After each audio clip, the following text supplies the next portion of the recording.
Ngaha turaje Nyagasani twitabira ingoma y'urukundo ku izina ry'Imana Data na Mwana na Roho Mutagatifu. Amen. Amahoro bana b'Imana, ni muhumure. Imana iradukunda, ije kutugera neza kuri wa kabiri w'icyumweru cya mbere cya Adventi, tariki 2 Ukuboza 2025. Ngaha amasomo agiye kuduhuza n'Imana n'abavandimwe. Isomo rya Bibiliya mu gitabo cy'umuhanuzi Izayi, umutwe wa 10 n'umurongo wa 1 kugeza ku wa 10. Dore ibyo Uhoraho Imana avuze: umumero uzashibuka ku gisi cya Yese, inkomoko izamuke ku muzi wacyo. Umwuka w'Uhoraho uzamwururukiraho, umwuka w'ubuhanga n'ubushishozi, umwuka w'ubujyanama n'ubudacogora, umwuka w'ubumenyi n'ukubaha Uhoraho, kandi unamutoze gutinya Uhoraho. Ntazaca imanza akurikije igihagararo, cyangwa zikemura akurikije amabwire. Intamenyekana azazicira imanza zitabera, azarenganura abakene bo mu bihugu. Umugome azamukubitisha inkoni y'ijambo rye, umwuka wo mu munwa we awicishe umugiranabi. Azakindikirisha ubutabera nk'umukandara, akenyeza ubudahemuka nk'umweko. Ikirura kizabana n'umwana w'intama, ingwe iryame iruhande rw'umwana w'ihene. Inyana n'icyana cyayo bizagaburirwa hamwe, biragirwa n'akana k'agahungu. Inka n'igicokoma bizarisha mu rwuri rumwe, ibyana byayo bibane mu kiraro kimwe, intare irisha ubwatsi nk'ikimasa. Umwana ukiri ku ibere azakinira ku kiryamo cy'inshira, igitambambuga cyinjize ikiganza mu mwobo w'impiri. Ntawe uzaba akigira nabi cyangwa akore amahano ku musozi wanjye mutagatifu, kuko igihugu kizasakarwamo n'ubumenyi bw'Uhoraho nk'uko amazi yuzura inyanja. Uwo munsi nibwo inkomoko ya Yese izashyirwa ejuru nk'ibendera ry'igihugu, amahanga yose akazayigana, aho atuye hakazabengerana ikuzo. Iryo ni ijambo ry'Imana. Zaburi 72. Ubutabera bugiye gusagamba n'amahoro asesure. Mana, umwami umwegurira ubucamanza bwawe, uwo mwana w'umwami umutoza ubutabera bwawe, acira umuryango wawe imanza ziboneye, kandi arengere n'ingorwa zawe. Mu gihe cy'ubutabera buzasagamba n'amahoro asesure mu mezi atabarika. Azategeka kuva ku nyanja kugera ku yindi, avane ku ruzi ageze ku mipaka y'isi. Azarokora ingorwa zitakamba n'indushyi zitagira kirengera. Azagirira ibambe ingorwa n'utishoboye, aramira ubuzima bwabo. Izina rye rizavugwa ubuziraherezo, ubwamamare bwe bumare igihe nk'izuba. Imiryango yose y'isi izamuhebwemo umugisha, amahanga yose amwite umunyahirwe. Ubutabera bugiye gusagamba n'amahoro asesura ubuziraherezo. Nyagasani Yezu nabane namwe. Amagambo y'Ivanjili ntagatifu kanditswe na Luka, umutwe wa 10 umurongo 21 kugeza ku 24. Muri icyo gihe Yezu ahimbazwa na Roho Mutagatifu, maze aravuga ati: Dawe umutegetsi w'ijuru n'isi, gushimiye ko ibyo wabihisha abanyabwenge n'abahanga, ukabihishura abaciye bugufi. Koko dawe niko wabyishakiye. Byose nabyeguriwe na Data, kandi ntawe uzi Mwana uwo ari we keretse Data, nta n'uzi Data uwo ari we keretse Mwana, n'uwo Mwana ashatse kubihishurira. Hanyuma ahindukira abigishwa be, ababwirira ukwabo ati: Hahirwa amaso abona ibyo muruzi. Ndababwira ukuri, abahanuzi benshi n'abami benshi bifuje kubona ibyo muruzi ntibabibona, no kumva ibyo mwumva ntibabyumva. Iyo ni Ivanjili ntagatifu. Bayoboke b'Imana, nimugire amahoro. Aha tugeze ni kuri buri munsi. Fungura buri munsi, ufungure buri munsi, ufungura abandi buri munsi. Ijambo ry'Imana buri munsi, ineza y'Imana buri munsi. Ikizakubwira ko wahuye n'Imana ni ikimenyetso kimwe mubyeyi we, nuko numara guhura n'Imana uzahura n'abavandimwe, kandi ugahuza n'abavandimwe. Kuko igihura n'Imana uhuza n'Imana, ugahura n'abavandimwe ugahuza n'abavandimwe. Amasomo twateguriwe kuri uyu wa kabiri w'icyumweru cya mbere cya Adventi aratwegereza Imana ndetse n'abavandimwe, ngo tujye kuzirikana ku ijambo ryitwa ubwiyunge. Ubwiyunge buza hagati y'ibice bibiri, kimwe cyari cyaratangiye kuva ku kindi kubera se kiri nyine, kubera ko yitwa gatanya diviser. Nuko Imana Yezu Kristo ugahuza imiryango, wa wundi uhuza abantu, union, unité, nuko akabashyira hamwe bakongera bakiyunga, bakaba bamwe muri Yezu Kristo. Ubwiyunge. Ubwo tuza kumva impinduka nyinshi muri ano masomo, ibintu tubona bitashoboka ariko kubera impuhwe z'Imana bikaza gushoboka. Ibyananiye abantu tubishyira mu biganza by'Imana. Ba bantu niba naho hari umuntu ufite mutariyunga, mujya muhura ukamukwepa, ukamucenga nawe akagucenga. Wa muntu muhura ukamuryarya, urindyarya nawe akaba indyamirizi. Aka kanya Nyagasani agiye kuduha amahirwe y'ubwiyunge. inema y'ubwenge tuyisabe Nyagasani kugira ngo aho ntashoboye kubabarira, aho ntashoboye gusaba imbabazi, Nyagasani arifuza gutambuka iwanjye kugira ngo mbabarire, abarire na mugenzi wanjye, nanjye mbabarire cyangwa nanjye musabe imbabazi. Ubwiyunge. Mu kuvuga kwiyunge tujye kubanza kunyarukira ahantu habiri. Tujye kunyarukira mu ishyamba ndetse no mu rugo. Twibutse uburyo abatuye aho hantu ibyo bakora. Mu ishyamba nta kindi bakora, ni bande se ubundi? Hari inyamaswa, kandi inyamaswa zikora iki? Zirarumana. Inyamaswa zirumana. Naho mu rugo haba abantu babanye neza, abantu basangira, abantu basabana. Wa muntu ubanira abandi neza, aho ni mu rugo. Igihe cyose nawe uzabaho muri gushyamirana mugenzi wawe, muri mu matiku, mu manyanga, mu macenga, kugambanira na kwicana, uzamenye ko muri mu ishyamba. Ngize ishinga bari mu ishyamba batondagura kwicana, kuryana, kurumana. Hano umuhanga wigeze avuga ati muzitondere inyamaswa, kuko inyamaswa nyine ari iz'iby'inyama. Inyamaswa z'indyanyama kenshi zikunze kugira amahane, guhambara bitabuze. Ni ukwitonda rero, umuntu nawe ari mu ndyanyama, wowe nanjye. Wasanga nawe nanjye amahane yacu aturuka ko turya inyama, bikaza kurangira tubaye inyamaswa, inyamahane bitabuze. Inyama batubwira ni uburyo bwose turya abandi, tukabaryagagura. Wongereze kwibaza ngo harya ndi mu gihuru cyangwa ndi mu rugo, ndi mu ishyamba cyangwa ndi mu rugo. Niba uri mu rugo, ikizaranga urugo ni ukwiyunga, ikizaranga urugo ni ukubana neza. Naho ikizaranga abakiri mu ishyamba ni ukurumana, ni ukurwana, kwicana n'ibindi byinshi cyane. Hagati aho dusuje abantu bari mu ishyamba, mukomere. Icyaduha Imana mu kumvira isomo nuko tukazabona ko muvuye mu ishyamba. Dushimiye kandi abari mu rugo, mukomere kuri Kristo. Ni mahire kuba uri mu rugo, ntube mu gihuru. Muri amasomo harimo ibintu nanjye kuvuga bisekeje ariko bitunguranye, binatangaje. Rero twumvise umuhanuzi Izayi, tuzakomeza twumva muri iki gihe cya Adventi.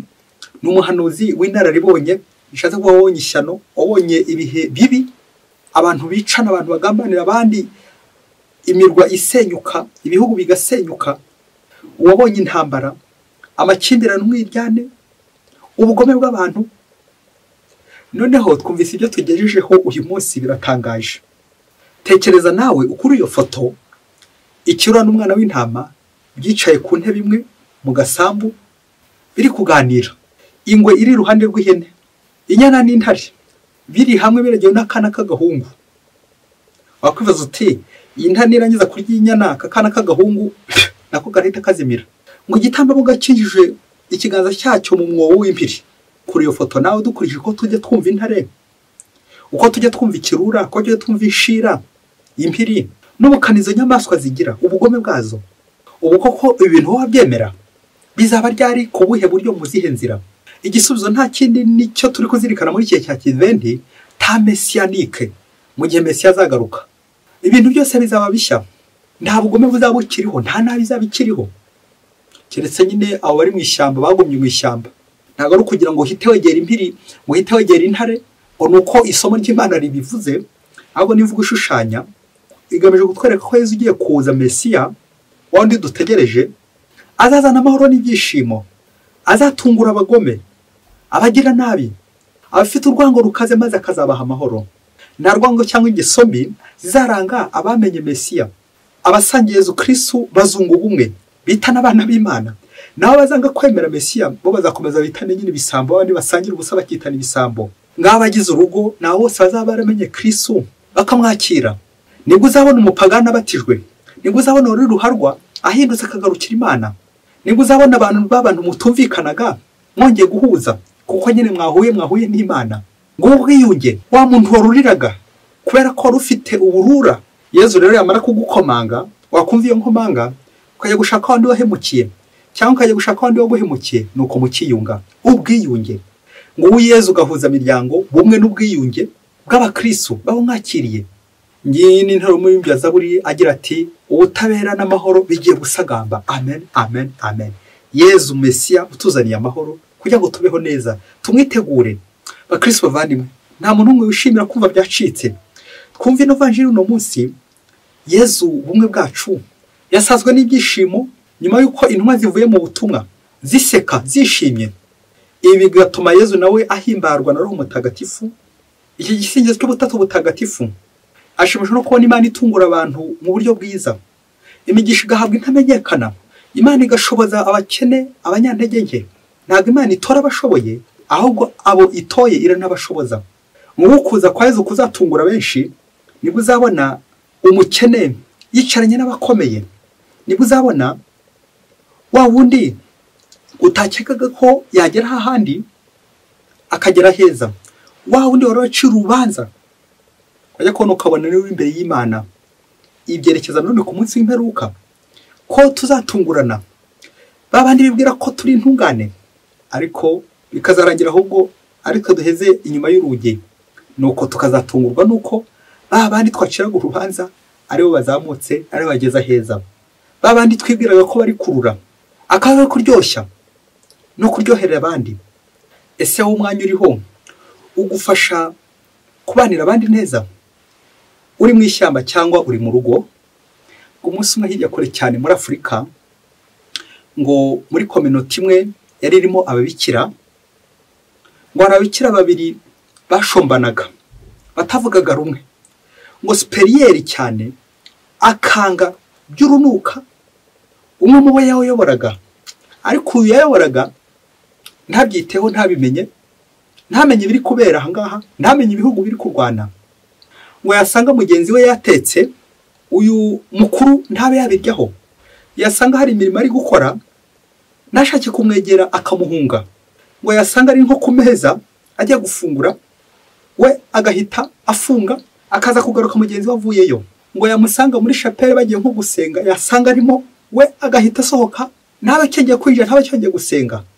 Neza neza uyu mukuru agakora ku buryo ntaza guhurira n'uyu, banahura akamukina, bakamubwira nabi, akamutuka, akamutonganya, undi agasigara yibaza ibyo bari gupfa icyo ari kumuhora. Bigeze aho ngaho uyu muto yaramwakira avuga ati nyine nta kundi nabigenza, uwo gatwe gato akarinda uruguma akomeza kubyakira, undi akamushinyagura, undi akamutoteza, undi agakomeza kubyakira. Nuko uyu muto yaba adahari, uyu mukuru akamuvuga, akamutaranga, akamusebya bikomeye, undi yataha agatahira mu marira, agahinda ishavu, urwango rukomeye mu cyangaga mugenzi we, ntamuhe amahoro. Nuko akomeza mukandagira, akirira ahantu hose baza guhurira. Mugenzi we akomeza kubyakira, rimwe na rimwe ntabyiteho, ikindi gihe agahora yibaza impamvu mugenzi we amwanga, kandi agerageza gukora ibishoboka byose, icyo bamushinze akagerageza kugikora, mugenzi we agakomeza kumwanga. Nuko umunsi umwe kera kabaye, ngo umubikira yari afite yubile y'imyaka 25 amaze asezeranye muri uyu muryango. Nuko ngo aza kwikoza muri kiliziya, muri chapelle ajya gushengerera. Nuko ari imbere ya Yezu, yumva inkomanga iramukubise, ati maser karaba. Nuko atangira kumva iryo jwi ati karaba, abwira Yezu ati Yezu naje hanga ndi propre maze gukaraba nkeye, none kucyumbwira ngo nkarabe. Afata icyemezo cy'uko agiye kongera gukaraba wundi bushya, asubira muri douche. Avuye nanone ageze muri chapelle ati maser karaba. Nuko amaze kubyumva aza gutekereza, arashishoza, asanga yari yatwaye urufunguzo rw'icyumba cya mugenzi we siza mufungiranye, kugira ngo ataza kumusakuriza aje gusenga, ataza gutuma arangara. Nuko biva nk'ari cyeza mubwiye, aragenda aramufungurira, bishoboke ko mugenzi we nyine yaje gusenga kugira ngo yifatanye na mugenzi we muri iyo yubile, ariko mugenzi we ntiyanabyakira neza. Nuko ijwi ryongera riramubwira riti maser karaba. Ngo yarebe ko mugenzi we akabona ari kurira, ngo ako kanya nawe ahita afatwa n'ikiniga ararira. Aza kongera gukurura nyuma yo kumva ayo magambo ya Yezu ati karaba, aza kwibuka uburyo bwose abaniye mugenzi we nabi, uburyo bwose ajya murenganya. Nuko afata icyemezo kuri uwo munsi, aravuga ati reka ngerageze ndebe iyi karaba icyo ivuga. Barangije isengesho, aragenda ahamagara mugenzi we ndetse n'undi wundi mugenzi we wundi babanaga, maze kubicaza apfukama imbere yabo.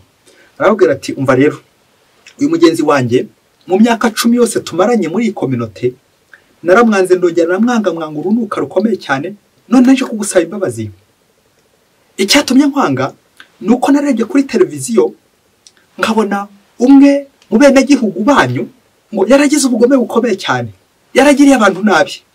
Numva mpise mwanga, mpita nanga n'abandi bose bavukana na muri icyo gihugu. Niyo mpamvu nyine nakwanze, kuko uvuka muri icyo gihugu ibyo bituma nkwanga nongera ndakwanga. Rero naje kugusaba imbabazi, nsaba n'imbabazi icyo gihugu cyawe, kandi umbabarire rwose imyaka 10 yose maze gutoteza nkwanga. Uko niko byaje kurangira wa mubikira ahawe imbabazi Rosperier, arapfukama asaba imbabazi, mugenzi wa muha imbabazi. Nyuma y'iyo myaka yose 10 amuhungeta amuhungabanya kandi amuziza ubusa, amuziza igihugu cye nta n'icyo yamukoreye. Bayoboke b'Imana, Yesu Kristo akuzwe.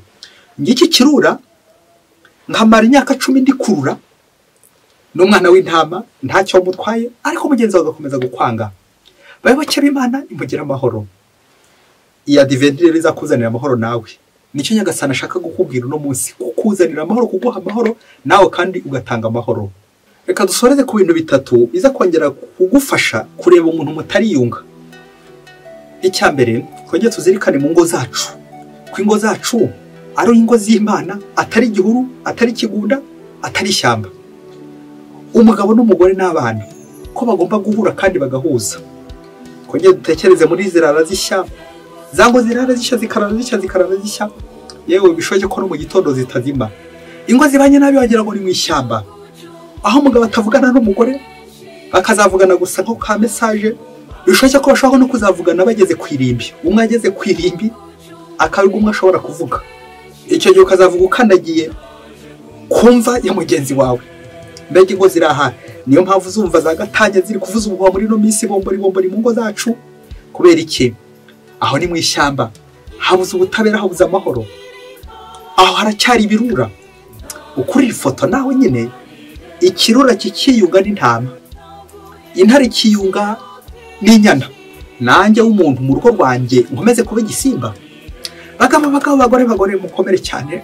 Nyagasani adutije ubuzima kugira ngo turusheho gusabana, dusabana imbabazi. Icya kabiri twatekereza, usibye mu ngo zacu aho duturuka, imiryango, dutekereze no ku miryango y'abihaye Imana, communauté religieuse.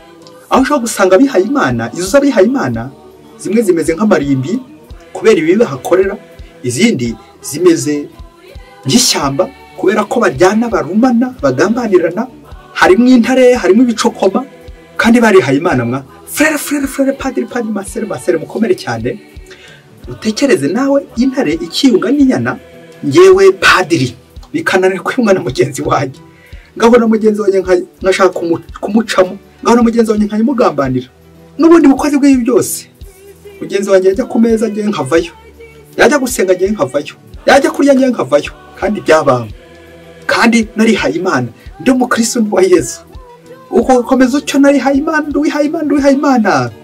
Ariko kera kabaye abantu bazavumbura kuba mu ishyamba, uraryana, ubaho kinyamaswa, ikirura cyunge n'intama. Ngiye padiri, ngiye wihaye Imana, ngakomeza kurya mugenzi wanjye, kuryagagura abandi.